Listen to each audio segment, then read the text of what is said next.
तो क्या हालचाल, आई होप कि आप सब मस्त होंगे। तो यार आशा करता हूँ कि केमिस्ट्री का एग्जाम आप सबका अच्छा गया होगा। अगर नहीं अच्छा गया ना तो हम फिजिक्स में अच्छा कर कर आएंगे, ठीक है। केमिस्ट्री का बदला हम फिजिक्स में लेंगे और 70 आउट ऑफ 70 मार्क्स हम लेकर आएंगे फिजिक्स में, ठीक है। तो ये guys this is your brother Ravi Yadav. So guys आज के इस वीडियो में बताने वाले हैं कि अगर आपने साल भर से कोई पढ़ाई नहीं कर रखी है, ठीक है, आप जीरो हो, हीरो बनना चाहते हो, इस वीडियो को पूरा देखो, ठीक है। तो इस वीडियो को जब आप पूरा देखोगे और इसमें बताए गए इंस्ट्रक्शन को फॉलो करते हो तो आपका 70 आउट ऑफ 70 आ सकता है, ठीक है। तो चलो यार, हमेशा की तरह हर बार शुरू से शुरू करते हैं। तो वीडियो शुरू करने से पहले मैं आपको एक बात बता दूं कि जो भी लेक्चर मैं आपको बताऊंगा, जैसे इलेक्ट्रोस्टैटिक हुआ लेक्चर, तो इलेक्ट्रोस्टैटिक में इलेक्ट्रिक चार्ज एंड फील्ड का लेक्चर हम डिस्क्रिप्शन में डाल देंगे। उसका लिंक आप वहां से विजिट करके उस लेक्चर को आप देख सकते हो, ठीक है। उस लेक्चर को आप अटेंड कर सकते हो। एंड उस लेक्चर को देखने के बाद आपको कोई ज़रूरत नहीं है कुछ भी करने का, कोई भी ज़रूरत नहीं है बाहर से कुछ करने का, जैसे डेरिवेशन पी वाई क्यू, उस वो लेक्चर ही अपने आप में डेप्थ है, इनफ है। आप वन शॉट करते हो, प्लस डेरिवेशन भी है उसमें और पी वाई क्यू भी है, ठीक है। आपको कोई भी चीज़ अलग से करने की ज़रूरत नहीं है, सारा लेक्चर में इन्वॉल्व है, डेरिवेशन है, पी वाई क्यू है, ठीक है। तो चलो यार शुरू करते हैं हमेशा की तरह। तो सबसे पहले हम अपना सिलेबस देख लेते हैं। अपना सिलेबस तो सबसे पहले हम अपना सिलेबस देख लेते हैं, हमारा सिलेबस कैसे कैसे डिवाइड है। इलेक्ट्रोस्टैटिक और करंट इलेक्ट्रिसिटी 16 मार्क्स का है, ठीक है। अपना 16 मार्क्स का है। मैग्नेटिज्म, ईएमआई और एसी 17 मार्क्स का है, आप देख सकते हो। EM wave and optics 18 marks का है। मॉडर्न फिजिक्स 12 मार्क्स का है। इलेक्ट्रॉनिक डिवाइस 7 नंबर का है। तो ये था अपना फिजिक्स का सिलेबस, ठीक है। अब आपको करना कैसे है मैं वो आपको बता रहा हूँ। देखो यार, अगर आज आपके पास ये वीडियो पहुंचती है 27 तारीख को, आपने एग्जाम देकर आया, अब आप थोड़ा रेस्ट करोगे। कब तक रेस्ट करोगे? 5 बजे तक, 6 बजे तक रेस्ट करोगे ना। उसके बाद आप पढ़ना शुरू कर दो, ठीक है। जिसको वीडियो आज मिलती है वो 27 तारीख को ही अपना इलेक्ट्रिसिटी समाप्त कर दे। 4 घंटे 26 मिनट का लेक्चर है, ठीक है। 4 घंटे 26 मिनट का लेक्चर है। आप ब्रेक ले लेकर कर सकते हो। जैसे अगर आप 6 बजे से अटेंड करते हो, 6 3 9 घंटा इधर कर लिया, फिर उसके बाद 9 से 10 डिनर कर लिया, फिर उसके बाद 1.5 घंटा उधर कर लिया, 10 से 11, 11 से 11:30 कर लिया, तो यहाँ से आपका इलेक्ट्रिसिटी कंप्लीट हो गया, ठीक है। अब आप देखो, अब डे वन स्टार्ट होता है, ठीक है। डे वन स्टार्ट होता है 28 फरवरी को। इलेक्ट्रोस्टैटिक में दो पार्ट है। इलेक्ट्रिक चार्ज एंड फील्ड है और इलेक्ट्रोस्टैटिक्स पोटेंशियल एंड कैपेसिटेंस है, ठीक है। दोनों ही लेक्चर 3.5 3 घंटे का है। आपको 28 तारीख को इसको समाप्त करना है। डिस्क्रिप्शन के कहाँ मिलेगा इसका रिसोर्स? डिस्क्रिप्शन के नीचे लिंक मैं डाल दूंगा, वहाँ से आप विजिट करके आप लेक्चर को अटेंड कर सकते हो। उस लेक्चर को अटेंड करने के बाद आपको कोई ज़रूरत नहीं है कहीं बाहर से पी वाई क्यू सॉल्व करने का, एंड और कोई ज़रूरत नहीं कहीं से डेरिवेशन करने का। इस लेक्चर में सब कुछ इन्वॉल्व है, डेरिवेशन इन्वॉल्व है, पी वाई क्यू इन्वॉल्व है, ठीक है। आपको कोई ज़रूरत नहीं बाहर से कुछ करने का, ठीक है। अब देखो यार, आगे बढ़ते हैं। तो यहाँ पे हमारा इलेक्ट्रोस्टैटिक चैप्टर समाप्त हो गया 28 फरवरी को। अब डे टू की हम शुरुआत करते हैं। डे टू अपना 29 फरवरी आता है। 29 फरवरी में हम कौन कौन सा चैप्टर समाप्त करेंगे? ईएमआई करेंगे, एसी करेंगे, ईएम वेव करेंगे, ठीक है। ईएमआई 2.5 घंटे का है, एसी 4 घंटा 13 मिनट का है और ईएम वेव 2 घंटा 23 मिनट का है, ठीक है। तो अब ये आपके ऊपर डिपेंड करता है, आपको 29 तारीख को ही इन सब चैप्टर को खत्म करना है। अब कैसे खत्म करना है ये आप जानो, नहीं तो मैं बता दे रहा हूँ, ठीक है। देखो, ईएमआई ईएमआई को हम, अगर आप मान लो सुबह उठ जाते हो, कितने बजे उठ जाओगे? 5 बजे उठ गए, ठीक है। अगर आप 5 बजे उठते हो तो 5 से 7:30 बजे तक, 5 से 5 5 बजे से, सॉरी, आप एक काम करो ना, 5 बजे से 7:30 बजे तक आप अपना ईएमआई ख़त्म कर दो, ठीक है। ईएमआई ख़त्म हो गया, ठीक है। एंड उसके बाद फिर आपको आधा घंटे का ब्रेक लेके उसमें आप अपना सुबह का ब्रेकफास्ट करना है, ठीक है। देन उसके बाद शुरू करना है एसी। एसी शुरू करोगे आप जो है 8 बजे से, ठीक है। कितने घंटे का लेक्चर है? 4 घंटे का। करते करते आई थिंक 12:30 तो बज ही जाएगा, 12:30 बज जाएगा। उसके बाद आप एक काम करना, आधे घंटे मतलब 1 घंटे का ब्रेक लेकर के उसमें अपना नहा लेना एंड खाना वाना खा लेना। देन उसके बाद फिर 2 बजे से ईएम वेव कर लेना, ठीक है। 2 बजे से ईएम वेव कर लेना। कब तक करोगे? कितने घंटे का लेक्चर है? 2.5 घंटे का लेक्चर है, तो यानी 4:30 आपका यहाँ बच जाता है। देन इसके बाद आप जितना कराया गया है उसका आप रिवीजन कर लेना, ठीक है। तो इस तरीके से आपका डे टू खत्म हो जाता है 29 फरवरी को। देखो यहाँ पर भी मैं आपको बता दिया हूँ कि वन शॉट, इस लेक्चर में one shot derivation P Y Q involve है, ठीक है। आपको कोई ज़रूरत नहीं है अलग से करने की, इस लेक्चर में सारा कुछ इन्वॉल्व है, ठीक है। अब डे थ्री में हम आते हैं। 1 मार्च आ गया, ठीक है। 1 मार्च को हमारे पास ऑप्टिक्स है। ऑप्टिक्स में रे ऑप्टिक्स, वेव ऑप्टिक्स 2 घंटा 27 मिनट का है एंड रे ऑप्टिक्स 3 घंटा 40 मिनट का है। प्लस यार उसी में आपको मैग्नेटिज्म भी करना है, ठीक है, जो कि छोटा सा चैप्टर है, 1 घंटा 46 मिनट का, ठीक है। कहाँ मिलेगा? डिस्क्रिप्शन के नीचे मैं लिंक डाल दूंगा, वहीं से आप विजिट करके सारे लेक्चर को आप देख सकते हो, ठीक है। जरूरी नहीं है कि अगर आपको सर का नहीं समझ में आ रहा है जो मैं लगाया हूँ तो आप किसी दूसरे सर का भी देख सकते हो लेक्चर, ठीक। तो इतना कर लेना, ठीक है। अब आपको इसे कैसे करना है मैं आपको बता रहा हूँ। देखो, आप फिर वही मैं बता रहा हूँ कि आप जो है, आप 5 बजे उठ जाओ, ठीक है। 5 बजे उठ जाओ, ठीक। तो 5 बजे से, सॉरी, जैसे मैं बोल रहा हूँ कि आप 4:30 बजे उठ जाओ। अभी आप देखो, मतलब अब साल भर से कोई पढ़ाई तो कर नहीं रखी है, तो यार अब ये 4-5 दिन तो तकलीफ तो होगा ही। जो पेन सह गया वो मतलब 70 आउट ऑफ 70 ला देगा, जो पेन वो कहाँ से ला पाएगा, ठीक है। तो दर्द तो होगा ही यार, बिना दर्द हुए अगर कोई चीज़ मिलता है मज़ा भी तो नहीं आता।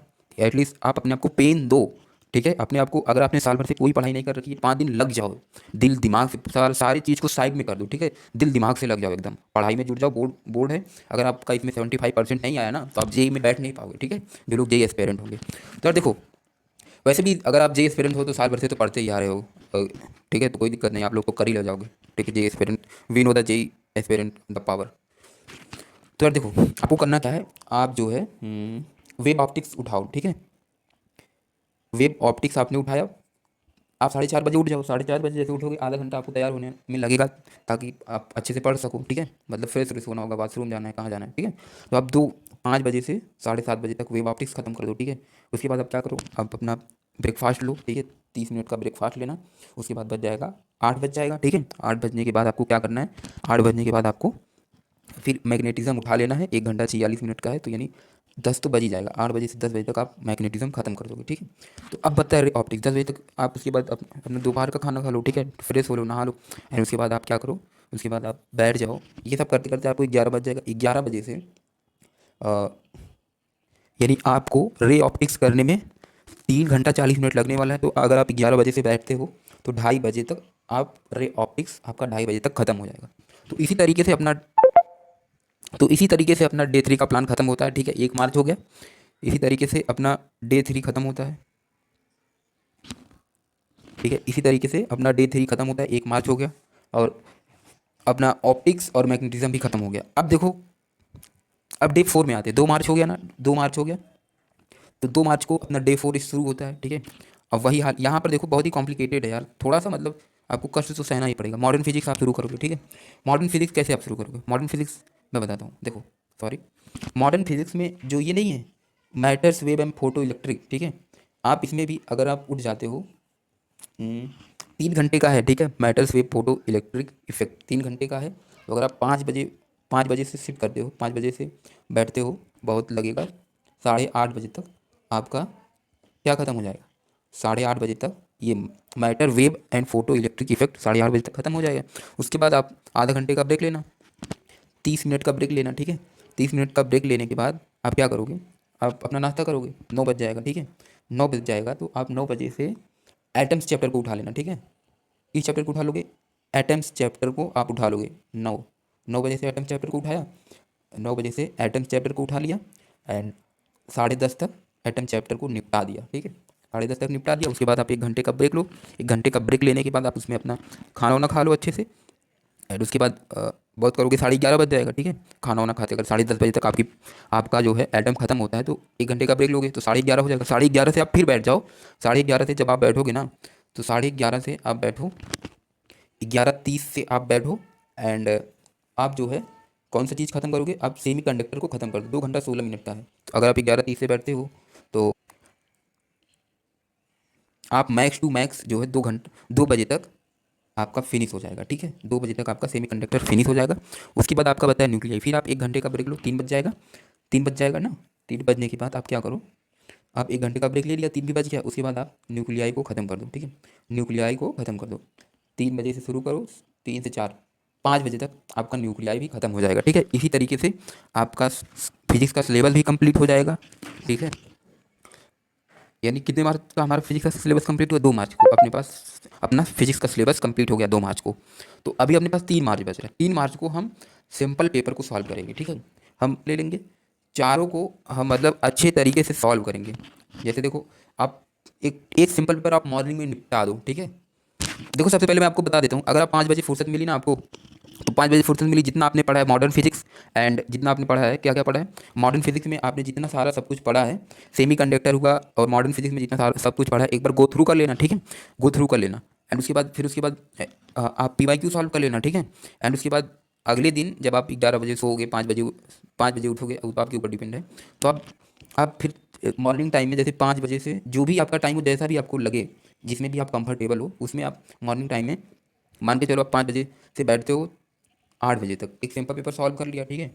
फिर 2 घंटा एनालिसिस कर लिया, ठीक है, बीच में आपका नाश्ता हो गया, 2 घंटा एनालिसिस हो गया, तो आपका 11 तो यहीं बच गया, ठीक है। अब आप फिर आप क्या करोगे, फिर आप करोगे दूसरा सैंपल पेपर सॉल्व, दूसरा सैंपल पेपर भी आप ऐसे सॉल्व कर लेना और तीसरा भी ऐसे सॉल्व कर लेना, ठीक है। तो इससे क्या होगा, जब आप सिंपल पेपर सॉल्व करोगे तो आपको पता लग जाएगा कि हाँ मुझे कितना आता है कितना नहीं, ठीक है। और आपका डेरिवेशन भी हो जाएगा, पी भी आपको लगाने की जरूरत नहीं पड़ेगा, सारा सब कुछ आपको रिवाइज भी करने की जरूरत नहीं पड़ेगा जब आप सिंपल पेपर सॉल्व करोगे तो, क्योंकि सॉल्व करोगे फिर उसके बाद एनालिसिस करोगे तो उसमें आपको चीज़ें एक पैटर्न बन जाती हैं जिसमें याद हो जाएंगी चीज़ें, ठीक है। तो सिंपल पेपर सॉल्व करने का यही फ़ायदा है, और आपका मतलब आपको 3 घंटा बैठने की आदत भी हो जाएगी, कैपेसिटी हो जाएगी, ठीक है। तो इसलिए मैं आपको बता रहा हूँ कि आप सिंपल पेपर सॉल्व करना। चलो यार, वीडियो को ज़्यादा लंबा ना करते हुए यहीं पे हम समाप्त करते हैं। आई होप कि आपको वीडियो समझ में आई होगी। वीडियो में जितना बताया गया है अगर आप उतना फॉलो करते हो तो आपका 70 आउट ऑफ 70 कहीं नहीं गया है। देखो यार, मतलब मानता हूँ कि लंबा लॉन्ग वीडियो है, 3.5 घंटे का, 3.5 घंटे का, फिर कोई 4.5 घंटे का है, एंड ऐसे ऐसे वीडियो है, तो यार आपने साल भर से पढ़ाई तो कर नहीं रखी है, एटलीस्ट आखिरी मोमेंट पे आप पढ़ लो, ठीक है। आखिरी मोमेंट पे पढ़ने के बाद आप आपको अच्छा लगेगा जब आप एग्ज़ाम हॉल में जाओगे, क्योंकि आखिरी मोमेंट पे आपने पढ़ाई कर रखी होगी एंड आपको सारा सब कुछ आ रहा होगा, ठीक है। तो देखो यार, एग्ज़ाम हॉल में जाने के बाद आप अपने क्वेश्चन पेपर को पूरा रीड मत करना, ठीक है। क्यों क्यों मत रीड करना, ये रीज़न बता रहा हूँ मैं। क्योंकि जैसे अगर आपको सारा क्वेश्चन पेपर आ रहा है, उसमें से 5-6 क्वेश्चन नहीं आ रहे हैं ना, तो आपको आपका पता है आपका दिमाग कहाँ जाएगा, वो 5-6 क्वेश्चन जो नहीं आ रहे हैं उसी पे आपका दिमाग रह जाएगा, और आप मेंटली डिस्टर्ब हो जाओगे कुछ टाइम के लिए, डिप्रेशन में चले जाओगे, और इससे सारा पेपर आपका ख़राब हो जाएगा, ठीक है। इससे सारा पेपर आपका बेकार चला जाएगा। तो मैं प्लीज़ यार रिक्वेस्ट कर रहा हूँ कि आप एग्जाम पेपर में पहले ही क्वेश्चन पेपर ना पढ़ो, जो आ रहा है वो करते जाओ, ठीक है। टेंशन मत लेना, ठीक है। और हाँ, कोई भी क्वेश्चन छोड़ के मत आना, सब कुछ करना, ठीक है। कोई भी क्वेश्चन पेपर छोड़कर, कोई भी क्वेश्चन छोड़ के नहीं आना है फिजिक्स के एग्जाम में। कुछ ना कुछ लिख के जरूर आना, जो आपको याद आ रहा है वही लिखो, ठीक है। जितना भी आ रहा है उतना लिखो, लेकिन एटलीस्ट आप एग्जाम में अपना क्वेश्चन छोड़कर नहीं आएंगे। चलो यार, वीडियो को खत्म करते हैं यहीं पे। Thank you. अगर आपको वीडियो पसंद आए तो वीडियो को लाइक कर देना, और चैनल पे नए हो तो सब्सक्राइब कर लेना। Thank you. ऐसे ही और आगे कंटेंट देता रहूँगा मैं।